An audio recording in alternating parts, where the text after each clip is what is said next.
and a warm welcome to Living the Dream French Riviera, the podcast where we explore women's professional journeys while relocating to the south of France. I'm your host, Cécile Liconnet. Today's guest is Helen, who left a fast-paced career in finance in London to build a very different life on the French Riviera.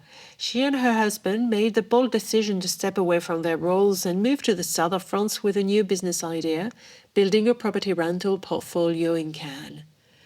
Nearly 20 years later, their family business is still thriving, but Helen's professional path didn't stop there. From running rentals property during the busy conference season to tutoring, her work has evolved in ways she never expected. In this episode, we talk about planning a relocation, building a business from scratch, adapting to French bureaucracy, and how sometimes stepping away from a high-powered career can lead to a richer life. Helen, thank you so much for being with us today. I'm really looking forward to hearing your story from the world of finance to life in the south of France. Yours is a journey of real transformation. Let's begin by understanding the context. When did you move to the south of France? Where were you coming from and what was life like at the time? Okay, so we need to go back to 2005. Myself and my husband were working in London. We were working for JP Morgan in the city. Basically, when we got together, I always said I did not want to live in London for the rest of my life. I said, I want to move abroad. I want to live somewhere else. And I remember him saying, okay, I could do that. And I was like, okay, this could be the man I'm going to end up with.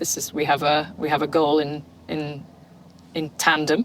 Then we sort of started talking about, like, where would you go? Why would you go and where would you go? He spoke French. His parents had a place in France. I spoke medium French. So that was one option. We also looked at America. We looked at Australia. Oh, and New Zealand. We absolutely looked at New Zealand. And we both had been to New Zealand and we really liked New Zealand. But it's so far away. And being honest, my grandparents were getting older and things like that, and I'm quite family orientated. So the long story was, okay, let's go somewhere that's quite close that we can get back to the UK, but is a different life. And he was like, my parents have a place in the south of France. It's really nice. It's really sunny. How about that? That became our kind of goal as to what we wanted to do. We were coming from a background in the city, in finance, working hard, long hours, etc. The big thing was we made this plan that we were going to leave, we were going to quit. And we couldn't tell anybody. We couldn't tell anybody that we worked with because, for anybody listening who doesn't know, in finance you get paid a bonus at the end of the year. And if the company knows you're going to leave, you're not going to be paid very well. So this was kept massively top secret from all our circle of friends and all our work colleagues from JP Morgan. But all our London friends and our regular friends all knew about this. So we would have dinner parties and like my best friend would go, oh, but you don't have to worry because you'll be living in France next year. And I'd be going, shut up. Like, don't tell anybody.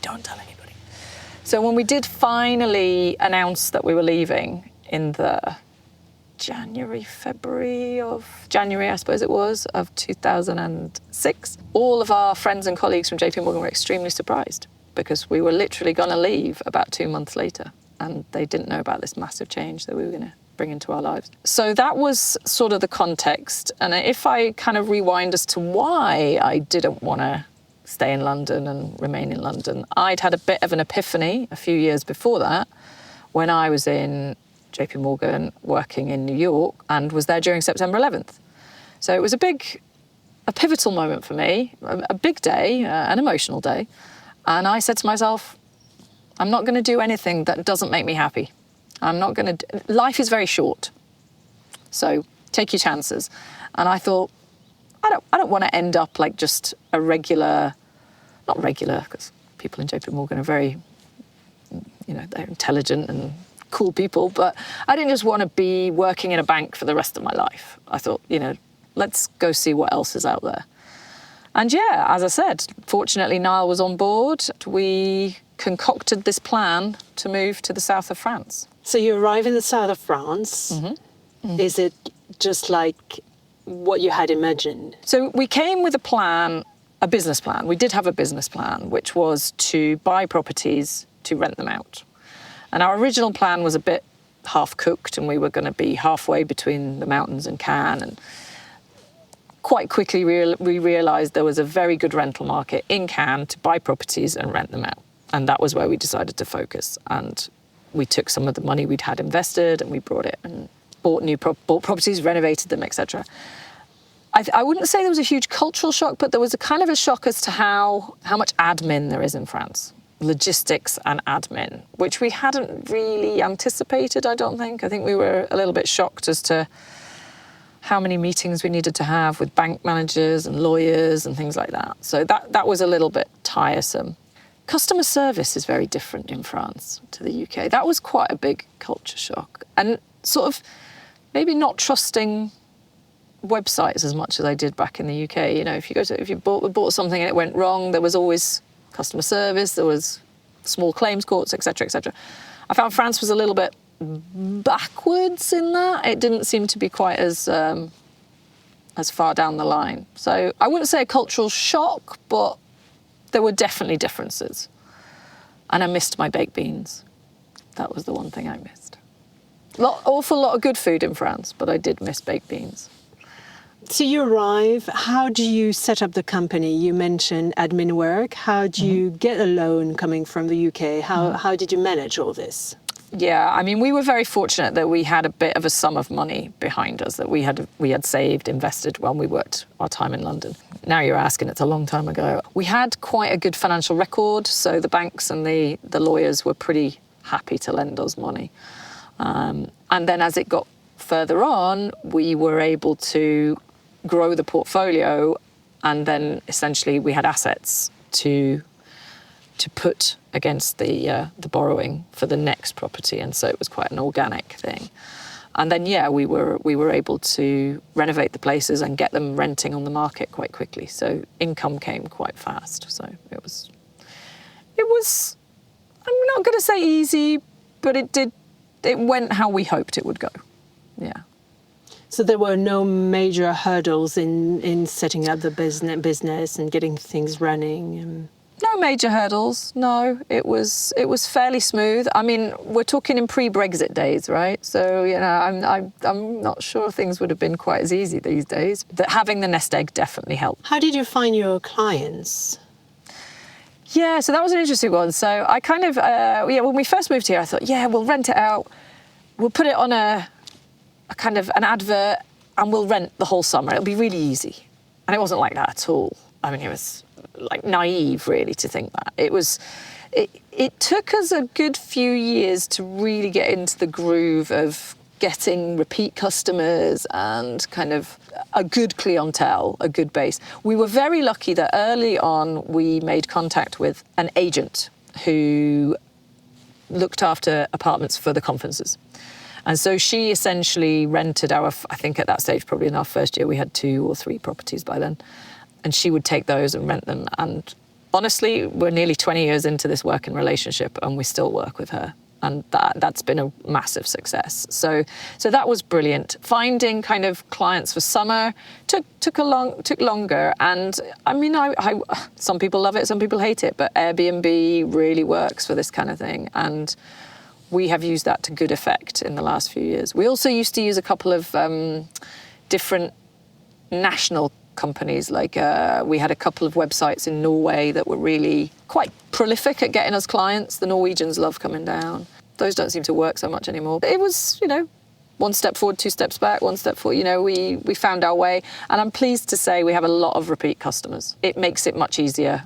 You're not finding new clients for every single week of the year, every year. So definitely helps. Most of your properties are based in Cannes, so you benefit from all the conferences in Cannes during the year and from tourism during the summer. Mm-hmm. Still, it's quite seasonal. How do you manage this seasonality?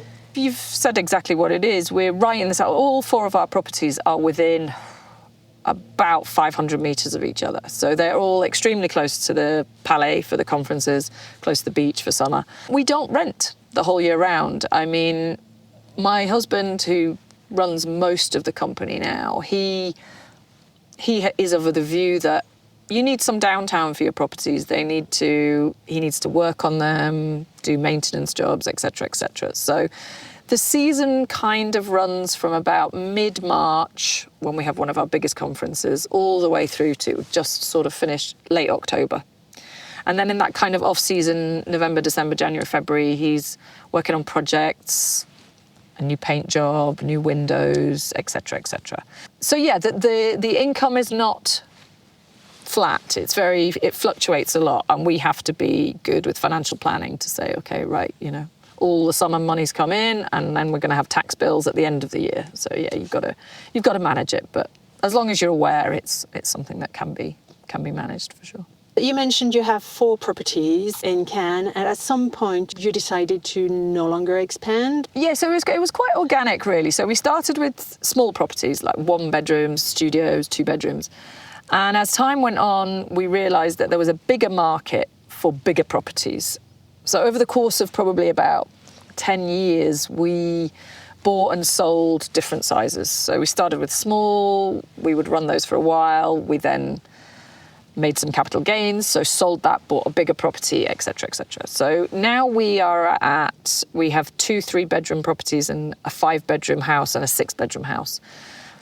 And quite honestly, that's enough to manage for a small family business. We could invest more, we could buy more properties, but we would need to take on people to work with us. And it works as it is. I think the additional maybe stress and extra work and having to deal with other people and take them on the payroll, it becomes a bit more of a zero-sum game. So this keeps us going. Our family is comfortable with the turnover, so kind of why rock the boat? One of the reasons we left a very, very well-paid job in London was for a quality of life, and it would be churlish to then start working so hard that we had no quality of life again. We would have ended up back where we started. So it's a comfortable amount. It keeps us out of trouble. So yeah. Did you find the cost of notary fees in France makes it difficult to sell and buy as quickly as you want? You having to keep properties for quite a long time? Yeah, that's absolutely true. So there is a difference between the French system and the English system. You are penalised for essentially buying and selling, flipping a property. There is a way of doing it as a job, as an entirety. So when I say we bought and sold, we did, but kind of on maybe a 5-year rolling basis rather than 5 months and then selling again. Yeah, you have to invest into the property. Now, we always found that if we bought something, I'm not going to say completely run down. Well, some of them were pretty run down, actually. But you can enhance the value very quickly. So the renovation that you do will way overcompensate for the cost of the notary fees. It is a fact that you must take into account when you think about buying and selling a property. It's not the same as the UK, and you can't make the quick money like that you maybe can in other systems. I think there is a positive to that. I think it does keep the market more stable. We see less peaks and troughs in the property market than we do in other countries. So there are benefits to it. But yeah, if you want to just renovate and flip, you're going to fall foul of some quite high tax bills for sure. Is this something that you had anticipated, or is this something that came as a surprise? No, we were aware of the tax regime. We knew that was likely. Well, we knew it was coming. Yeah. It's you have to accept the tax system, the financial system, whichever country you decide to live. So you can't complain about it. It is what it is. You have your portfolio. At some point, you decided to have another professional occupation, to tutor English and math. What prompted you to do this? There's kind of an organic path that got to that. In and amongst, obviously, this property company that we developed, myself and my husband, we had 2 children. And at the time of having the children, I became the full-time mum, the full-time carer. So I took a step back from the business, and he was running it, and this worked great. And as the children got a little bit older, I wasn't really needed in the business. My husband was able to run it, manage it quite very comfortably on his own. I wasn't even really looking for work. I suppose somewhere deep down I was looking to do something, but I got approached by one of the kids' schools, and they said, would I be interested in giving some, I can't remember the name of the class, but like tap classes that were to be in English. And I said, yeah, sure, why not? This is going back probably about 7 years now. I started doing these classes at their school, and it was quite fun, quite interesting. It was quite difficult as well. At one point, I was having classes of sort of 15, 20 kids with no real formal teacher training, so it was a bit of a baptism of fire. And from that, I then had quite a few of the kids in the groups, in the classes, saying, oh, could you tutor my son English, or could you give classes? So I started these little group classes at home, and kids would come, and I had maybe 3 days a week. I would have kids come to the house, and we would do English lessons together, different ages. And this was all fine, and a little bit of money, a little bit of interest for me. And then COVID hit.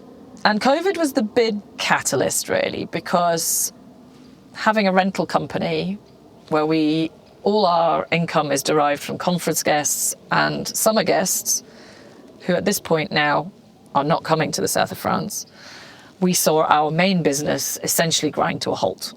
And it was quite scary.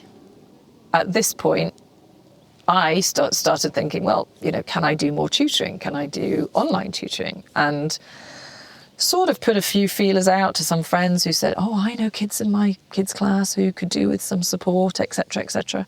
It really grew from there. So I started getting students for me to teach them English, even though they were English, or English because they were Russian and had no English and no French, or all sorts of things, help with homework. So this little tutoring business really grew, and I really, really enjoyed it. Then I started working with a friend of mine who tutors business English to adults, and she kind of said, look, you can teach younger people English. Why don't you try teaching adults as well, different type of thing. So I moved into that as well during COVID, so it was about 2021, and have absolutely loved that. Have been now teaching business English to adults, homework English, all sorts of manners of English to anybody who needs any training in any sort of way for the last sort of 5 or 6 years. More recently, in the last sort of 2 years, I've also moved into the maths side of things, which is my passion. It's my history. I was a maths graduate, so it seems kind of like it would be daft for me not to teach maths. So I now have these two different elements of my professional career, which are tutoring business English and English to other people, and then tutoring maths up to sort of GCSE A level. I couldn't be happier. I'm really loving tutoring. I've found it's given me, lots of people are mums, and sometimes we become defined as being a mum. And now I feel like I've got my own gig as well. And, the company, the business, the family business is being run magnificently by my husband, and that's great. And now I've got my own little thing, which is really fulfilling. Yeah, I'm really enjoying it. And as I say, has completely grown organically. I don't think I've ever advertised for students. And if anything, the worst thing is trying to fit everybody in, because I really want to fit everybody in. And sometimes, you just can't. There's only so many hours in a day. Absolutely. As we know, it took a while to fit this interview in. Absolutely. You're coming back in full circle, having been studying math and having been working in banking. You have all the business knowledge. Yeah, so absolutely. Everything you did before. Yeah, it's now relevant. Yeah, absolutely. And it's I love all the students I have. I don't think I have any students that I haven't had a great time with. But if I'm talking business, finance in English, it's brilliant, because this is exactly what I know. I've worked in that industry, and I've got the background for the teaching of the language as well now. So yeah, they dovetail in really nicely. Yeah, it's been cool. Yeah.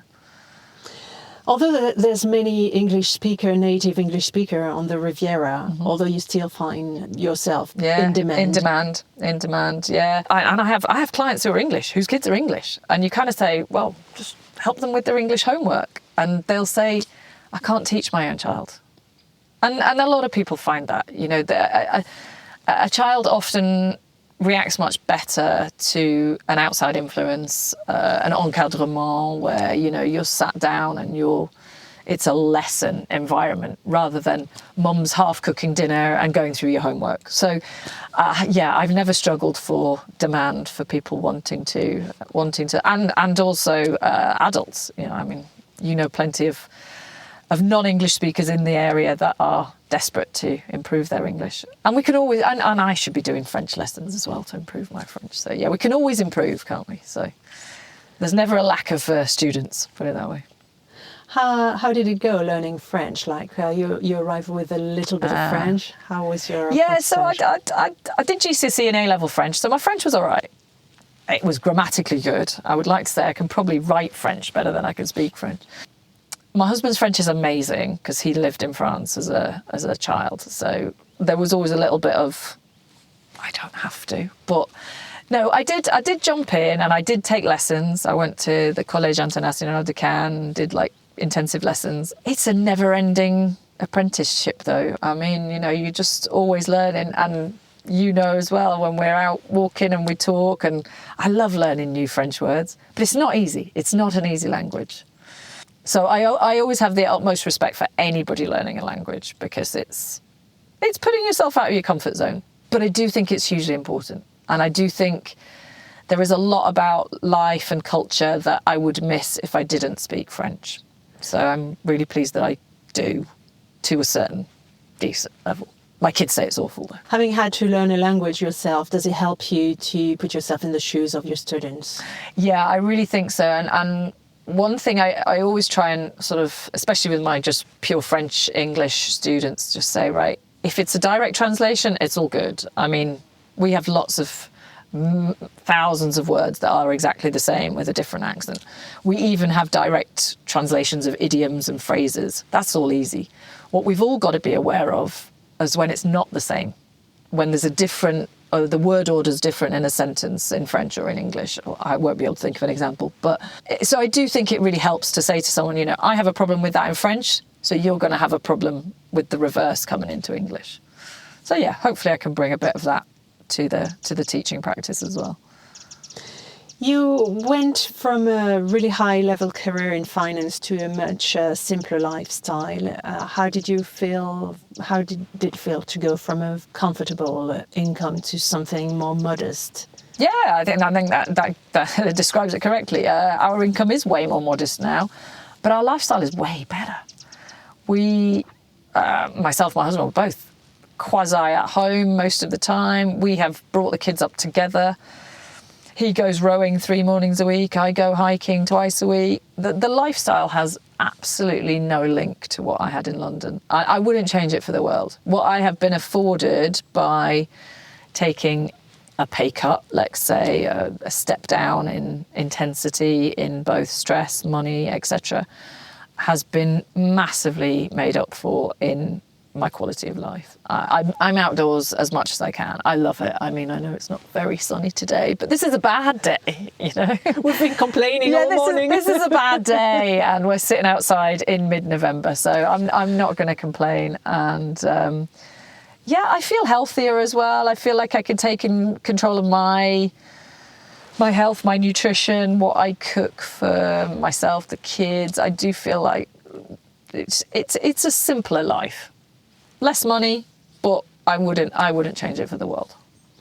You recently went to a reunion with your university friends. 25 years, yeah, 25 years since graduation. Yeah. Did you find yourself reflecting on how your professional path compares with your classmates? Have others also made such a bold career change? How do they see your life and the life you've built here? Yeah, it's really interesting. As you say, very personal. It happened only in the last month or so. So 25 years since I've seen a lot of these people. And the last time I saw these people, I was about to leave university, going into the world of business. I wanted to be Nicola Horlick, for any of you who know who she was. She was a very famous businesswoman back in the 90s. I wanted to be the next one of her. I wanted to smash targets. I wanted to be the first millionaire in my class. And I started off like that. And then I had my sort of pivotal moment with September 11th. And my whole priorities shifted after that. And yeah, my career path has been really circuitous, it's the highs, lows, difference, everything. When I was back at my reunion, I felt great. I was going back and thinking, I love my life. I'm in a great place. I feel healthy. I'm strong. I'm fit. I'm and doing a job that I enjoy. I've got past history of success, but I am doing what I want to do right now. So I felt like I was going back feeling successful. And it really was quite a moment for me to say, yeah, I think I've done well. I've done well for what I want to do. Like, yeah, I'm not the richest person in the room, but I probably had the biggest smile in the room. And I probably was like, the least to moan about is how I would say it. And so I really felt like, yeah, I'm proud of what I've done. It's not for everybody. There were some big, bold decisions that we made. You know, a lot of people wouldn't make those decisions. And one of the guys came up to me and he said, so I haven't seen you for 25 years. He said, so I've kind of followed you a little bit on Facebook. He said, so you left Oxford, you did really well in the city, you met someone, you moved to France, you retired, and now you live a life of luxury. Have I got that right? And I kind of went, well, yeah, sort of, I suppose. He's like, that's amazing. And, you know, I think when you're in your own path, you forget what it might look like from the outside. But yeah, I think it's been a brilliant journey. And I'm not finished. I kind of feel like, you know, right, I've had 2 different careers. What's next? What am I doing next? You know, the next part of my life when the kids move on, and again, the world will be my oyster. So what's next? I don't know. I'm always thinking of things. I feel like I've got something to give. You know, I think there are bits of the world that are not going great at the moment. I'm not a politician, that's not me, but I'd love to. I mean, in my own small way, I do try and, you know, I always try and help people, get people out hiking and things like that. And that's my own sort of small step into that. Maybe I'd like to expand on that. Maybe I need to kind of put out, sort of drive the benefits of nature, drive the benefits of doing things with a purpose, you know. Like, one of the reasons I love my job now is I feel like I'm helping people. You know, it's not that often that you get to say you've helped someone. And I come home after work and it's like a kid who's suddenly got a concept, or a student who suddenly picked up the grammar point that was really difficult. It's like, yeah, I've helped you. I've made your life a bit better. And I think if I could say to people, like, one thing to make yourself happier and make your life more fulfilled is to help other people. I think it's a key. So I don't know. I don't have a career in mind, but I have projects that I'd like to follow. Every relocation journey leaves its mark. Let's reflect on what you've learned along the way. Looking back, would you do anything differently? The honest answer is I don't think I would. I'm not one for regrets. I think we've been very lucky, but I also think luck is a bit of a misnomer. Luck is about good planning.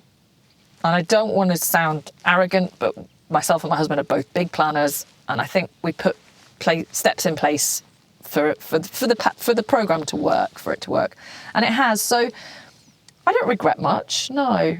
I would honestly say no. I don't have a regret. Was there a proud moment when you thought, yes, I've made it? Going back to university for that reunion, I was like, yes, definitely. That was one. And another one came about 10 years ago, actually. So if I go back in the story and I remind people of when we left the city, it was a big shock to people. It was a massive shock. Not so much to my bosses, because I was kind of newly married, probably going to have a baby, so they weren't particularly shocked. But for my husband, it was a big shock. He was kind of on a fast track to being quite senior, and his boss was not happy with him when he left at all. It really made it quite clear he was not happy, felt quite let down by him. But they stayed in touch, and, you know, he always kept a very friendly relationship with him, but he felt a bit upset he'd left. And about 10 years ago, so about 10 years after he left, he came down with his family to the south of France and rented a huge villa, etc., and invited us for lunch, and we had a lovely day. And he sat there and he said, I understand now why you made the decision. And that was another proud moment, because that was like signing off, you know, like we didn't need his acceptance or his kind of like congratulations, but it was like, yeah, you're a smart guy and now you understand why we did it. So that was another proud moment, yeah. Was there ever doubt or difficulty that made you question the move? No, I mean, like, it would be wrong to say I never missed the UK. I miss friends from the UK. I don't massively miss being back there, but I do miss friends. And there were times when it was like, I remember when it was the London Olympics and UK was on fire, right? London was amazing. And I felt a bit like, ooh, we've left. And that was an amazing place to live. Didn't last very long though. So I would say it was a fleeting doubt. And it's not one that I think about now. What's the most important you've learned professionally or personally since starting this new life? Be open. Always be open to new options, suggestions. I never thought I'd end up a teacher. My mum was a teacher. I probably should have known. But yeah, like never be closed to any opportunities that could come your way. You never know where the next thing will happen. I think the main reason I ended up teaching was that original question from my son's teacher who said, would you come and teach English class to a bunch of 15 5-year-olds? And I said, yeah, why not? I don't know where my next opportunity will come from. Maybe from the back of this interview. Who knows? We never know who's listening. How has this journey changed the way you see yourself? I think I've always been a confident person, but I would say this journey has given me foundation and probably de facto results that, you know, if you try something, it can work. So to trust in yourself. I see myself as someone who can, go out and do stuff. I'm not so big to say change the world, but I've certainly changed my little world. Back yourself. And you make a difference in your students' life. I feel like I do, yeah. And it's a big difference from banking to teaching. They're quite different ends of the spectrum. I know which one I'm currently happy doing. Before we wrap up, I'd love to hear your perspective on life here beyond the cliches. What's your honest take? Is life on the Riviera as glamorous as it seems? Glamorous? No. I don't think anything about my life is glamorous. I think my life is about muddy boots and being in nature more than anything. I think the Riviera is what you want it to be. And I think it's a very misunderstood place because people think it's the glitz, the glam, the parties, the yachts. I couldn't be further from that. But I live in a place where it's sunny all the time. I can go out, we can swim in the sea year round. We can cycle mountains that are, this is 10 minutes from my house. We can hike in different areas every day. For me, the natural blessings of the Riviera far outweigh the glamour and the expensive restaurants and things like that. If anything, I feel that we have to tolerate those to be in this beautiful part of the world. It's been an amazing lifestyle change for us. It's not for everybody. You've got to have a bit of confidence in yourself to make it somewhere different. You've got to take on French bureaucracy. It's not always easy. You've got to make friends, but there are people around and there are definitely ways to make this a really amazing place to live. Which place in the region feels the most iconic to you? And the red carpet is, I suppose, the icon of, whenever I say, people say, where do you live? You say, we live in Cannes in the south of France. Oh, the film festival. So I suppose that is the most iconic. And it's good for our business, I'm not going to lie. We have great guests who come for the film festival. But iconic in terms of beauty and nature, I would say the Corniche, which is the road that goes around from here, for anybody who knows, from Théoul to the west. It's stunning. It's totally untalked about, and I think it's one of the most beautiful things you can do with a 2-hour drive. So for me, that's iconic, but I think probably in the eyes of the public and the world, the red carpet. But it's called the Corniche d'Or for a reason. Exactly, yeah. And do you have a personal favourite spot or hidden gem? I don't know if I want to tell everybody about them. They're hidden for a reason. I love Pont des Tuves, which is up the valley, a little, very old, ancient bridge over a beautiful, clear blue river. Where else do I love? I love the Cap d'Antibes. It's always a special place. And I like, there's a place in the back hills called Castelleras, which I really like as well. It's got a statue of the Virgin Mary. It's a very poignant place for me. It was the first hike we did after lockdown, after COVID, so it's got a special place for my heart. In 20 years living here, you've seen the region evolve quite a lot. How do you see it evolving in the next few years? Yeah, it's changed a lot. We've always got a lot of tourists. I don't think it will change massively in the next 20 years. I think construction will always happen. I don't know. I think the Riviera has a heart that I don't think will change massively. I'd like to hope not. We have some good politicians at the moment. You can't say that very often, can you? But I feel we have some good people in charge in some of the places in the Riviera. So I hope it doesn't go too crazy with too many people. Well, Helen, thank you so much for sharing your journey with us today. It's been a pleasure to hear how you've reshaped your life here on the Riviera with purpose, energy, and a sense of balance. Thank you very much. Thank you for having me. Thank you for listening to Living the Dream French Riviera. A special thank you to Helen for sharing her story so openly. Her journey reminds us that success can take many forms and that sometimes the boldest decision is choosing a different rhythm of life. This episode is the penultimate of season 1, and next week we'll be closing the season with one final story from the Riviera. If you enjoyed this conversation, please follow the podcast, leave a review, or share it with someone who might enjoy discovering these journeys of relocation and reinvention. You can find more about Helen and all my guests at livingthedreampodcast.com, where you can also support the podcast. Season 2 is already in preparation, with more extraordinary women and their authentic stories coming your way. A heartfelt thank you, as always, to Claire Long for the beautiful music that accompanies each episode. I'm Cécile Liconnet, and this has been Living the Dream French Riviera. À bientôt!